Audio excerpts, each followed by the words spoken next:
Paris, 845 AD. City guards stare at the river, unable to believe their eyes. A massive Viking fleet has simply appeared out of nowhere in the middle of the continent. There are no great seas or boundless oceans nearby, only a riverbed. How did these massive warships end up so far inland, having traveled hundreds of kilometers deep into the country?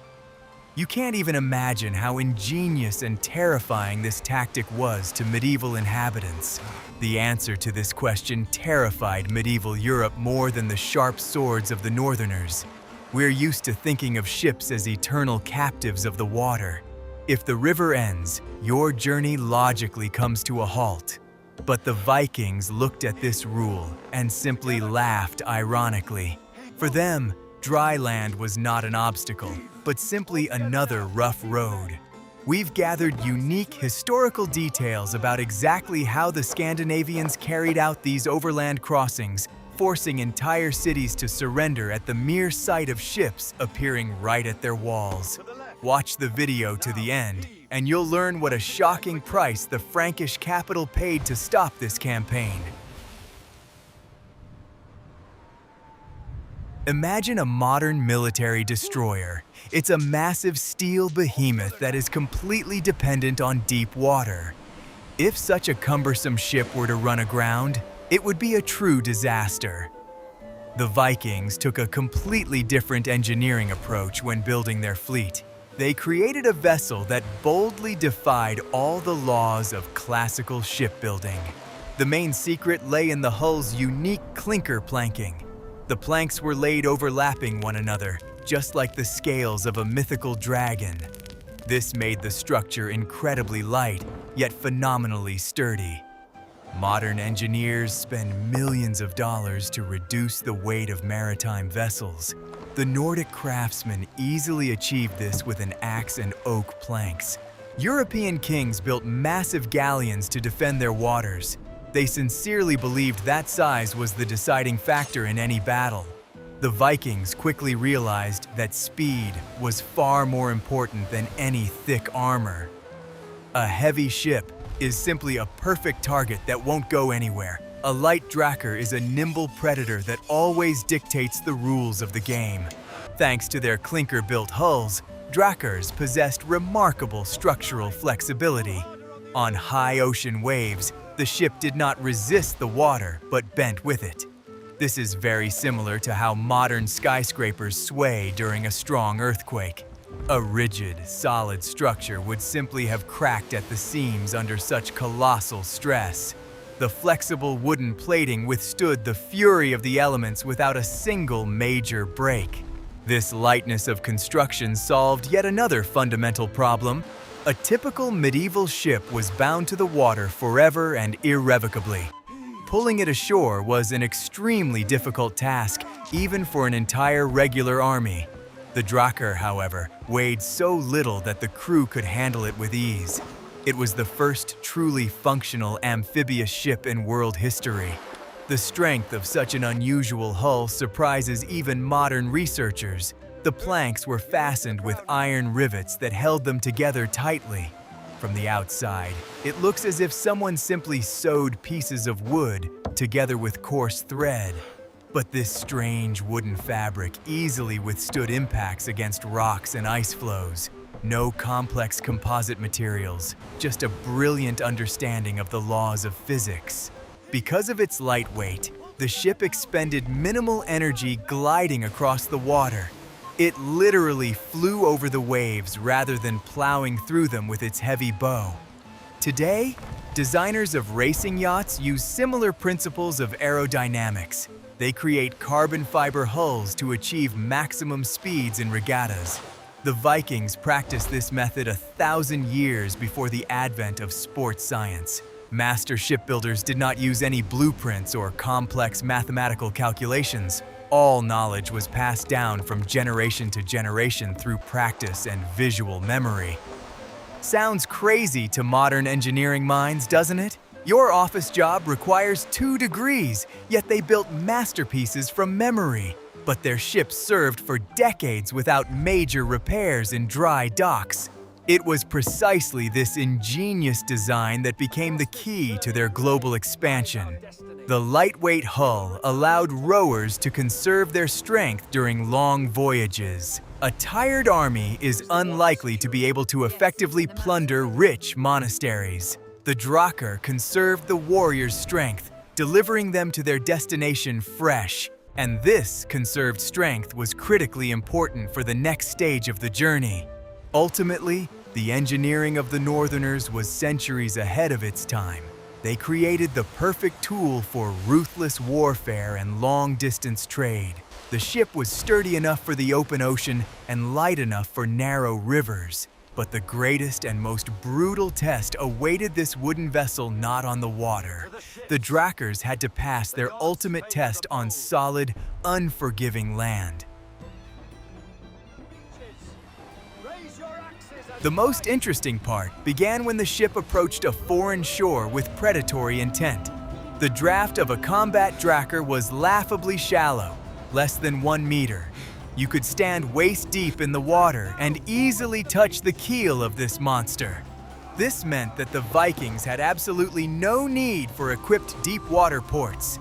Any gently sloping beach instantly turned into their own convenient parking lot. Modern large ships need piers, huge cranes, and complex coastal infrastructure. Without a special port, they are completely helpless and useless. The Vikings simply steered their ship onto the coastal sand at full speed. The drakkar glided smoothly through the shallows and came to a stop right at their feet. This completely deprived local defenders of the ability to predict the landing site. Such a shallow draft gave them an incredible tactical advantage over any opponent. Enemies naively expected attacks from deep rivers and well-equipped harbors. But the Northerners could easily navigate a stream that seemed like nothing more than a puddle to the locals. Imagine if a modern tank suddenly drove through your narrow stairwell. That is exactly the kind of shock the inhabitants of peaceful continental Europe experienced. A typical Frankish ship would have gotten stuck in the mud a mile before reaching the desired shore. Its crew would have been forced to reach land in small, vulnerable rowboats. This made the soldiers ideal targets for archers on the fortress walls. The Vikings, however, landed their entire force simultaneously directly on dry land. They engaged in battle the moment the ship touched the shore. A draft of less than a meter allowed them to venture deep into the mouths of small rivers. They ignored major waterways, which were usually well guarded by garrisons. Instead, they chose inconspicuous channels hidden by dense forest. The patrols along the banks simply could not keep track of all the small streams in the kingdom. It was the perfect system for stealthy infiltration into the heart of a foreign country. At low tide, most ships of that era became helpless prisoners of the mud. They would tip over on their sides and wait for the high tide to return for hours on end. Thanks to their flat bottoms, drakkars sat steadily on the wet sand. The crew could calmly unload their loot or prepare food right on the shore. And when the water came in, the ship was instantly ready to set sail again. The shallow draft also saved the ships from underwater rocks and dangerous reefs. Where a heavy merchant ship would have its hull punctured, a drakkar would pass without a single scratch. This allowed the Norse to sail in incredibly dangerous and unexplored coastal areas. They turned other sailors' navigational nightmares into their own personal refuge. Nature itself protected them from pursuit by a heavy warship fleet. Imagine the surprise of the English king, who had built a powerful fleet for defense.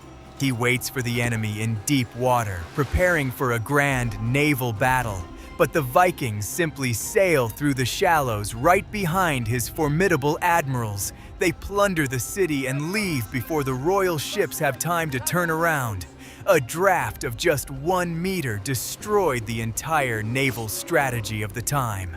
This forced Europeans to spend enormous resources fortifying every single coastline. Towers had to be built at every shallow stream and every cove. Defending 1,000 miles of coastline is physically impossible even for a wealthy empire. The economies of continental countries were being drained simply by trying to anticipate the next attack. Drakkars turned the geography of Europe into its main vulnerability. Shallow waters ceased to be a safe boundary between land and deep water. The Vikings erased that boundary by creating vessels that didn't care about depth. They turned every drop of water on the map into a potential threat to the continent. But the real magic began when the water ran out entirely. And that's when the raw physical strength of the rugged Scandinavian men came into play. Pulling a warship onto a sandy shore is only half the battle. It's an entirely different matter to get that wooden ship moving over land. It seems like this would require complex winches, sturdy pulleys, and hundreds of draft horses. But the Northerners never had time for such lengthy technical contrivances. They had only their ship and their own calloused hands. And this is where the real street magic of simple physics begins. Often, the combined strength of just 20 or 30 men was enough to lift an entire drakkar. Yes, you heard correctly, and this is not a typo in the historical chronicles. 36 strong men could physically lift a massive warship. It sounds like a Scandinavian myth, but strict mathematics fully confirms it. The average Viking ship weighed surprisingly little for its size. If this weight was distributed properly among the crew, each person carried a manageable load. It wasn't a light evening stroll, but it wasn't the grueling labor of building the Egyptian pyramids either. Modern warehouse workers lift much heavier weights every day. The Norse, however, simply had to lift the keel off the ground for a few moments. It's important to understand that the ship's crew was a single, living mechanism. These weren't random mercenaries recruited off the street for a couple of silver coins. They were brothers in arms who had rowed, slept, and fought together for months. They sensed each other's working rhythm without unnecessary shouts or commands. It was precisely this perfect synchronization that allowed them to perform miracles with heavy loads. Modern sports coaches call this phenomenon team synergy. When 30 people lift a log at the same time, the weight is distributed perfectly evenly. No dangerous strain or excessive damaging stress on a single person's back. The Romans were also renowned for their discipline, but they used enslaved laborers for such tasks. The Vikings did all the dirty work entirely on their own. The minimal use of additional equipment is simply mind-boggling. They had no house-sized carts or complex multi-level engineering structures, just raw muscle power, a few rough ropes, and ordinary wood. Your home coffee maker sometimes requires more effort to set up properly, and these guys moved warships on sheer enthusiasm and oatmeal. Everyday analogies work best here to understand the process. Remember how you and your friends tried to move a heavy sofa in the living room? You argued, stepped on each other's toes, and desperately scratched the expensive hardwood floors. Now imagine that this wooden sofa is 20 meters long. The drakkar crew managed this without a single complaint about a sore back. Of course, this required tremendous and consistent physical endurance, but the Northerners had been actively training to survive in the harsh climate from early childhood. For them, heavy lifting was as routine as a taxi ride is for us. My shoulders start to ache just thinking about that hellish work. But for a Viking, it was just a warm-up before a real bloody battle. Hidden within this primitive simplicity lay an incredibly ingenious military strategy. An army that constantly needs massive siege engines and cranes moves very slowly. An army that is its own lifting crane depends on absolutely nothing. It's like having a powerful built-in jack in every part of your personal car. Equipment failure or difficult terrain simply couldn't stop these people. The human body turned out to be the most reliable and fail-safe mechanism of that era. Ropes often snapped, wood rotted over time, and expensive iron inevitably rusted. But a trained Viking was always ready for new hard work. They literally carried their primary means of transportation on their own broad backs. But to carry it truly far, brute strength alone was not enough. Carrying a boat on one's hands for long periods is impossible even for the most resilient northerners. The human spine has its own strict physiological limits of strength. Therefore, the Vikings used the simplest transport system in human history.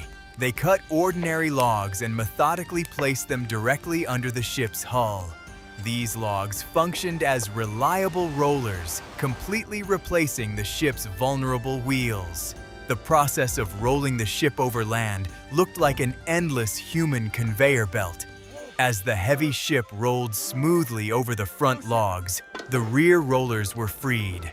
Part of the crew grabbed them and ran far ahead, placing them under the bow of the drakkar. Modern heavy-tracked tanks operate on exactly the same engineering principle. The only difference is that here, the tracks were made up of sweaty, living people. Choosing the right type of wood was crucial to the success of the operation. A log that was too soft would simply be crushed by the colossal weight of the warship. Wood that was too hard could easily damage the ship's delicate clinker plating. Therefore, they sought the perfect middle ground, usually using freshly cut pine trees. The sap inside the fresh wood acted as an excellent natural lubricant for sliding. It was incredibly grueling work that required constant concentration. If anyone on the team stumbled, the log could slip out and damage the hull. Discipline during these land crossings was stricter than during a storm at sea. Every crew member knew exactly where they belonged on the starboard or port side. This coordination turned chaos into a well-oiled wooden machine. Today, construction workers use massive cranes to move heavy loads on a job site. They press buttons from the comfort of a cab while sipping hot morning coffee. The Vikings were both the crane operators and the crane itself. Your office job seems like a relaxing vacation in comparison. They rolled tons of timber across rough terrain by hand for strategic advantage. The most amazing thing is that these rollers required no prior processing. They didn't need perfect cylinders machined on complex lathes. They simply cut a straight tree trunk, chopped off the excess branches, and threw it into the mud. The genius lies in using the resources that are growing right around you right now. The forest itself provided them with an endless supply of spare parts for their vehicles. This allowed them to avoid carrying heavy carts or spare axles. Why clutter the hold with unnecessary junk when a new track could be cut down in 5 minutes? This saved precious space on board for provisions and future looted gold. Every detail of their logistics was thought out down to the smallest detail. Maximum efficiency with minimal expenditure of time and scarce iron. Sometimes the logs would sink into deep mud under the weight of the massive ship. That's when long wooden levers came into play, used to lift the drakkar out. Archimedes said that with a lever, he would move the entire earth.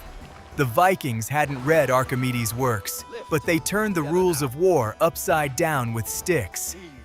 Physics works just as well, even if you don't know its complex formulas. Local peasants watched in horror as this wooden monster floated across their fields. A ship had absolutely no place here, yet it stubbornly pressed forward. This completely shattered all the patterns and stereotypes of medieval peasant thinking. The enemy appeared from places where there had never even been normal footpaths. They turned the dense, impenetrable forest into a high-speed shipyard. Of course, the log rollers worked perfectly only on relatively firm ground. If a deep, sticky swamp lay ahead, the wooden cylinders became completely useless. But the Northerners' engineering was prepared for such unpleasant surprises from nature as well. When the rollers failed to work, the crew adopted a completely different approach to moving forward. They simply abandoned the logs and took hold of sturdy hemp ropes. What to do if there is no forest nearby or the ground is too soft for rollers? Here, too, the Vikings found an elegant, though incredibly brutal, physical solution. They simply dragged their massive ships directly across the damp ground or wet grass. After a downpour, the ground instantly turned into a perfectly slippery track. It's like sledding, only instead of fluffy snow beneath you, there's autumn mud. Here, the clinker construction's remarkable flexibility played its most crucial role. A rigid, monolithic hull would inevitably crack upon encountering the very first large rock. The drakkar, however, simply bent, smoothly rolling over all the unevenness of the wild landscape. It literally crawled along the ground like a huge and dangerous wooden snake. No other vessel of that time could physically survive such abuse. Using the long ropes required special skill and extreme caution. They were woven from stiff horsehair or strong plant fibers. The crew strained against these ropes like barge haulers on a great river, but they were not pulling the vessel along a flat bank, but over treacherous hills and ravines. It is astonishing how these natural, homemade ropes withstood such colossal loads. The physics of this process once again fascinates with its stark directness and simplicity. Reducing natural friction was the main goal of this entire grueling overland expedition. Water, mud, wet grass, and morning fog all served this single great purpose. Modern engineers use expensive Teflon and complex steel bearings for this purpose. The Vikings had enough in what was literally lying under their muddy boots. Commanders deliberately chose the early morning for such arduous treks. Morning dew made the tall grass incredibly slippery and easy to drag. Nature itself created the perfect lubricant for them, covering the ground with a layer of moisture. They used weather conditions as their primary logistical tool. This demonstrates a deep understanding of the surrounding world that is beyond the reach of many modern people. Sometimes people were sent ahead of the ship specifically to pour water on the dry ground. It seems absurd, carrying water just to drag a boat over land, but this paradoxical trick reduced friction by nearly half. The energy spent on delivering the water was more than offset by the crew's saved strength. Ancient survival methods often seem silly until you try them yourself. Pulling a ship with ropes is a test of the limits of human endurance. The ropes cut mercilessly into the warriors' shoulders, even through their thick leather clothing. Their leg muscles burned like fire after just the first 100 meters of such a grueling march. Modern CrossFit athletes pay big money for the chance to pull heavy sleds in the gym. The Vikings did it for free and at the risk of getting an arrow in the back. Of course, such a barbaric method of travel demanded a colossal expenditure of precious energy. Every few pitiful meters came at the cost of incredible sweat and hands rubbed raw. But the rugged Northerners understood perfectly well the true value of these superhuman efforts. A single day of hard labor on land saved weeks of dangerous sea travel. It was a long-term investment in the element of surprise, one that always paid off in hard cash. Their constant willingness to get their hands dirty set them apart from other European armies. The noble knights of the continent considered such menial labor far beneath their high dignity. For them, there were always powerless servants and destitute serfs, but the Northerners simply rolled up their sleeves and pushed their vessels through the cold mud. It was precisely this harsh pragmatism and lack of pride that made them utterly invincible. This method of travel allowed them to cross small but critically important stretches of land. They could drag a ship across a narrow cape, avoiding a dangerous stormy headland. But the true scale of this technology was revealed far from the seacoast. There, where the endless networks of rivers and lakes of the European continent began. It was there that the great art of river portage was born. The key to Scandinavian military success lay in the very geography of Eurasia. The vast continent was crisscrossed by thousands of rivers, lakes, and small navigable streams. They formed an ideal natural transportation network stretching from Scandinavia all the way to Byzantium. The only problem was that these rivers almost never crossed directly. And this is where the famous and fearsome river portage came into play. Historically, a portage is a land section of a route between two separate waterways. Usually, it is a narrow strip of solid ground separating two adjacent river systems. The Vikings would pull their ships out of one river, haul them laboriously overland, and launch them into another. It sounds incredibly tedious and completely illogical for sailors, doesn't it? But this simple process forever changed the rules of medieval continental logistics. Scouts would scout out the shortest and most convenient routes for hauling the ships in advance. They assessed soil density, the availability of trees for rollers, and the slope of the hills. It was real surveying work, carried out without a single modern instrument. A miscalculation meant the crew would get stuck with the ship in the middle of a dense forest. That's why the scouts were always the most experienced and intelligent veterans of the expeditions. Sometimes these overland hauls stretched for dozens of grueling and dangerous kilometers. But even then, the stubborn crew pulled their wooden ship forward without stopping. The reward at the other end of the route always more than made up for these unbearable hardships. Rich cities, not expecting an attack from this direction, became easy and profitable prey. The sweat shed during the portage turned into pure silver in the markets. Interestingly, permanent fortified settlements often sprang up along such portage routes over time. Local residents willingly helped the Vikings drag the heavy ships for a fee. This created an entire shadow economy centered on hauling ships through deep mud. This is how powerful trading centers and future major European cities were formed. Ancient Gnezdovo and Staraya Ladoga grew up precisely along such key overland routes. Imagine the scale of this incredible commercial and military ambition. People were literally erasing the natural geographical boundaries between different water basins. For them, the world was no longer strictly divided into seas, rivers, and impassable continents. It was simply one large, open map with obstacles of varying degrees of difficulty. If the life-saving water suddenly ran out, they never turned back in disgrace. The Roman Empire spent millennia building stone roads to connect its provinces. This cost the state a fortune and required decades of slave labor. The Vikings simply and elegantly used the rivers that nature had already laid out for them, and they quickly made up for the missing short stretches of land with brute force and rollers. The effectiveness of this logistical approach is striking in its incredible audacity. Portage transformed scattered and isolated bodies of water into a single global waterway. You could start your journey in the cold Baltic Sea and end it in the warm Black Sea. No empire of that time had such a vast transport reach across territories. They created a medieval equivalent of the modern Panama Canal using nothing but muscle power.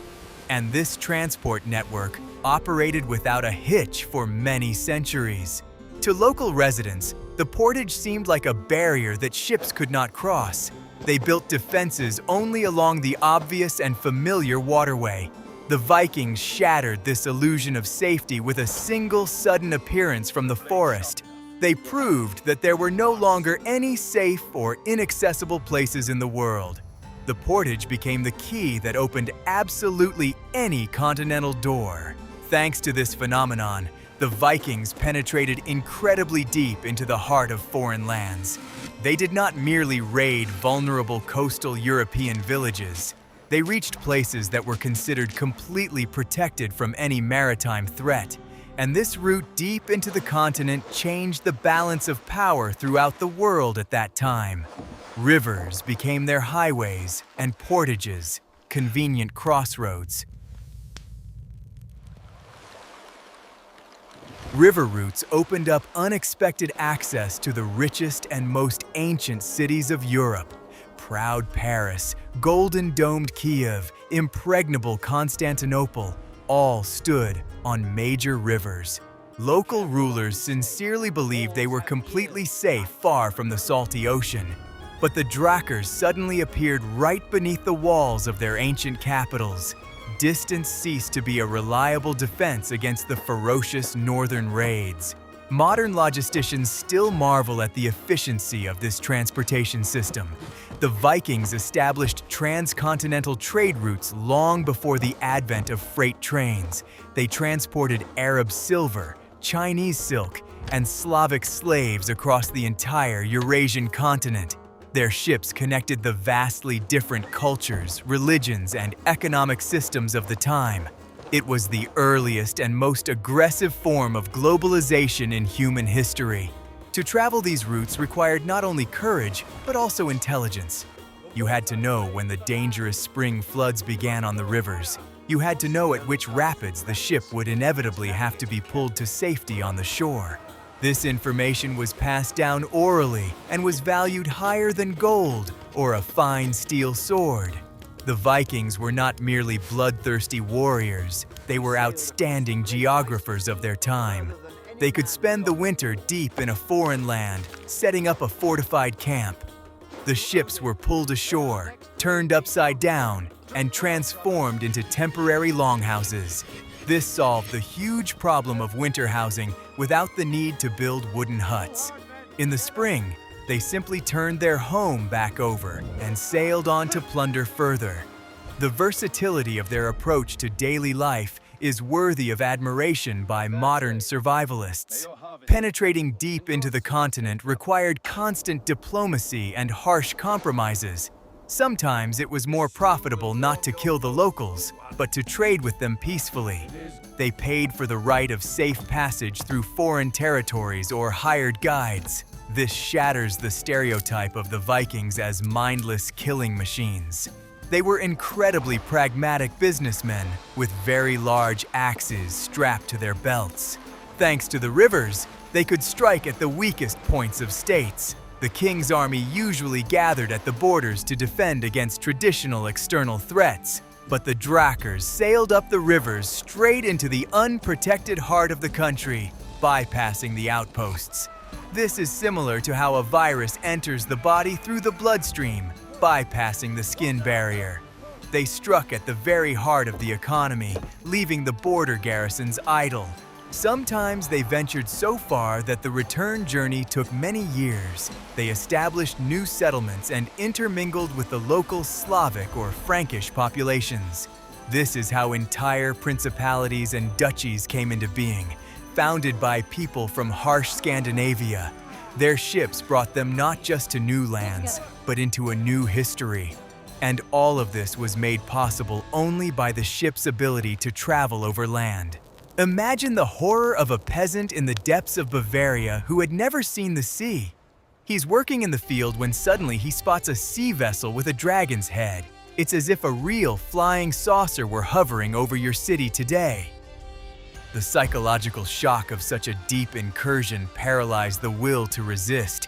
People simply did not understand how to fight an enemy that defied the laws of physics. They turned the continent's rivers into the circulatory system of their growing influence. Where others saw an insurmountable obstacle in the form of a shoal or a waterfall, they saw a solution.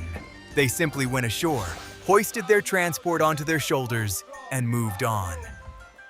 This is a triumph of human will over the planet's complex geography. But this triumph would have been impossible without the unique flexibility of the drakkars themselves. We already discussed the clinker planking at the beginning, but on land it behaved differently. When a ship is dragged over bumps and rocks, the rigid hull inevitably sustains critical damage. Vibrations from the uneven ground are transmitted to the frames and tear the fastenings to shreds. But the drakkar behaved quite differently in these extreme overland conditions. It literally bent, absorbing the impacts against the rocks like a giant wooden snake.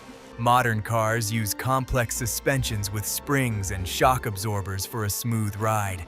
Engineers spend years calculating the rigidity of the body for passenger safety. The Viking ship had no springs. Its suspension was the wooden hull itself.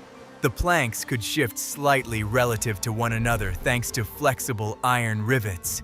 This allowed the vessel to literally glide over the large irregularities of the medieval landscape.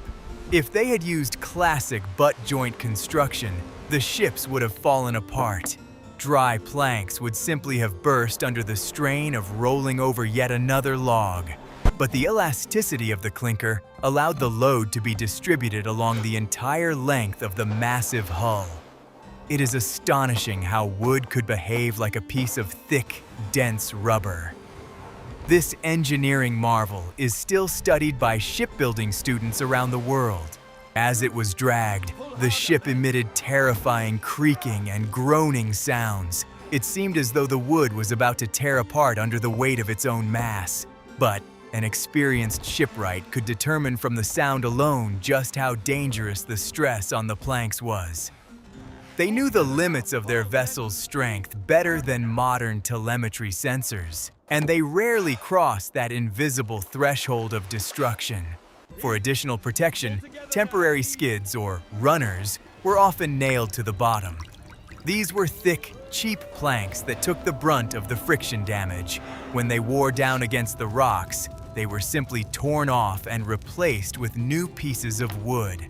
This is very similar to the replaceable cases for your modern, expensive smartphones. The main, expensive hull remained completely intact and undamaged after the grueling haul. Resin and sheep's wool packed between the planks provided perfect waterproofing. Even after severe deformation on land, the hull did not develop any critical leaks when afloat. The seal simply compressed and expanded along with the movement of the wooden oak components. Modern silicone sealants work on exactly the same physical principle. The only difference is that instead of chemicals, the Northerners used tar harvested from the nearest pine forest. This combination of strength and flexibility made the ships practically indestructible in skilled hands. You could throw them onto rocks, drag them through mud, or have them battered by ocean waves for weeks on end. And after a little cosmetic repair, they were ready for long voyages again. Find me a modern piece of technology that can withstand such barbaric treatment. You're afraid to drop a laptop on the carpet, but they dropped ships onto rocks. Maneuverability on land provided another subtle but important tactical advantage. The ship could be tilted at steep angles to squeeze through narrow forest gorges. A rigid vessel would simply get stuck between the trees due to its fixed, wide dimensions. The drakkar, however, squeezed through the forest almost as gracefully as it cut through the water. The forest became not an obstacle, but simply another interesting navigational challenge. This organic design amazes modern researchers more than anything else. The drakkar did not defy the laws of the harsh natural world. It adapted to their demands. It wasn't simply built. It was as if it had been grown from the forest for its specific purpose. And it was precisely this flexibility that allowed the Vikings to get by with an incredibly minimal set of technical devices. The entire mechanics of the process were contained within the ship itself and the people. A minimum of equipment is not a sign of poverty. It is the highest form of efficiency. Many people think that ancient people were simply not smart enough to create complex mechanisms. In reality, they were smart enough not to complicate their lives unnecessarily. Why build a complex crane when you have 30 strong men? The Vikings relied on the reliability of biological systems rather than complex mechanical ones. Everything relied solely on the brute strength of the team and a basic understanding of school-level mechanics. The lever, the pulley, the inclined plane, and friction. That was the extent of their engineering arsenal. These are the very same simple mechanisms taught in 6th grade physics classes today, but in the hands of these northern warriors, these concepts became weapons of mass destruction. They proved that fundamental knowledge trumps complex technology in the field. Take, for example, the use of the most ordinary wooden levers on land. A long pole wedged under a ship's keel allowed 2 people to lift a ton of weight. This is pure magic of force multiplication, accessible to anyone who knows the right fulcrum. Complex Roman winches often broke down in the mud and required months of repairs. A piece of sturdy wood rarely broke and could be replaced in just 2 minutes. The maintainability of this system in field conditions was absolutely phenomenal. If your rope broke, you simply tied it with a straight bowline knot. If the roller cracked, you chopped down the nearest tree and made a new, smooth cylinder. Your logistics never grind to a halt due to a lack of rare imported parts or tools. This is the dream of any modern general whose tanks are grounded due to a shortage of chips. That is precisely why Viking expeditions could last for incredibly long years on end. They were not tied to complex supply bases or dry docks for repairs. Everything needed to repair their vehicles, they carried in their heads and in their strong hands. This gave them absolute and frightening independence from their familiar home infrastructure. They were fully autonomous combat units of the early Middle Ages. Such independence allowed them to make bold and unconventional decisions on the fly. If a river was blocked, they didn't wait weeks for siege engines. They simply pulled out logs and bypassed the problem through the damp morning grass. The use of simple mechanics gave them incredible tactical flexibility in planning. They solved problems faster than the enemy could artificially create them. This minimalism instilled an incredible sense of responsibility in every single warrior of the unit. You cannot blame a broken winch mechanism or a faulty gear. If the ship isn't moving, it means you personally aren't pulling hard enough on your thick rope. This fostered a harsh culture of absolute personal responsibility for the expedition's overall success. The psychology of simple mechanics shaped the character of an entire warrior nation. Modern startups love the word agile, a flexible methodology for rapid product development. The Vikings were masters of agile 1,000 years before Silicon Valley came into existence. They tested hypotheses, adapted quickly, and used minimally viable tools. Their approach to logistics was a model of efficiency and ruthless pragmatism, and this approach spawned the most terrifying tactical nightmare for all of Europe.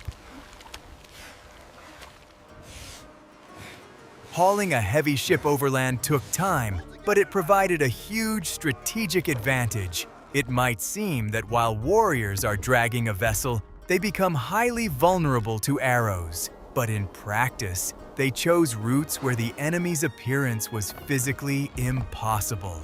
And the time they spent in the mud paid off with the element of complete surprise.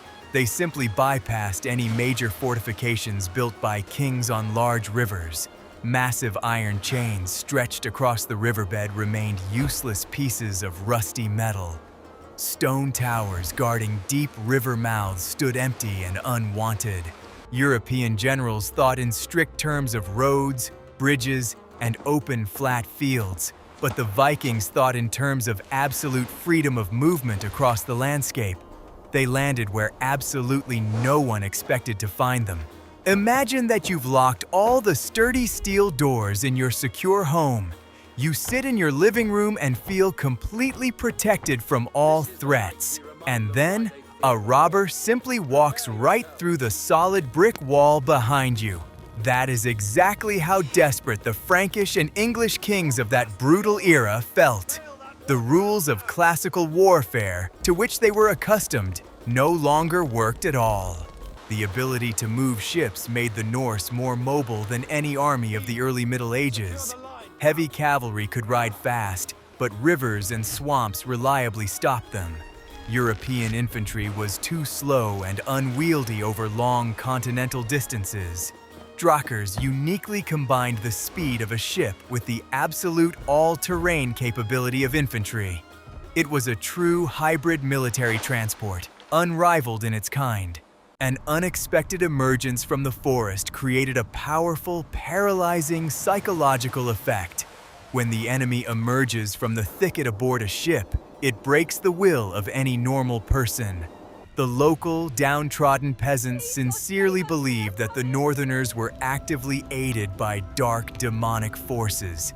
Panic spread through the villages much faster than the brutal invaders themselves. Animal fear was as powerful a weapon as heavy battle axes. Today, advanced nations spend billions on sophisticated military stealth technologies. They want their expensive aircraft to appear undetected by enemy radars. The Vikings achieved a stealth effect using simple logs and covert forest maneuvers. They would disappear into one river and suddenly attack from a completely different direction. No medieval mounted reconnaissance could track such absurd movements. Because of this, the unfortunate European rulers were forced to split up their regular troops. They tried in vain to defend every small village and every narrow stream. This stretched their forces thin and left their kingdoms vulnerable everywhere. The Vikings, however, concentrated their striking power at a single point, delivering a crushing blow. This is a classic tactic of maneuver warfare in its purest and most brutal form. As a result, the rivers truly became their personal high-speed highways for large-scale invasions. They used the complex continental geography against the very local inhabitants they had intimidated. What had served as a natural barrier for centuries instantly became a convenient military springboard. Genius does not lie in stubbornly fighting against the harsh surrounding nature. True genius lies in making that nature work for you. Their unique transportation system completely shattered Europe's old, fragile world order. It clearly demonstrated that heavy, expensive armor and high stone walls do not guarantee safety.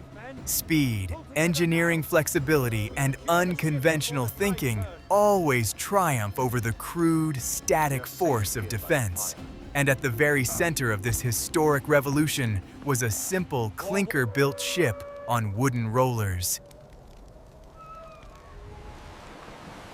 To sum up, we can confidently state one incredibly important historical fact. The drakkars of the rugged northerners were far from mere means of transportation. They were a universal tool for survival, brutal warfare, and great discoveries. The salty sea, fresh rivers, and even solid land were completely at the mercy of this wooden structure. It was a true, multifunctional Swiss Army knife of the vast medieval era. The world has forever remembered the Vikings as brutal, merciless warriors and greedy raiders, but their true, great legacy lies in their ingenious and daring engineering. They proved that human ingenuity is capable of overcoming absolutely any natural barrier. Their ships sailed through the Dark Ages, leaving a deep mark on world history, and that mark very often stretched across the muddy, damp, and cold earth.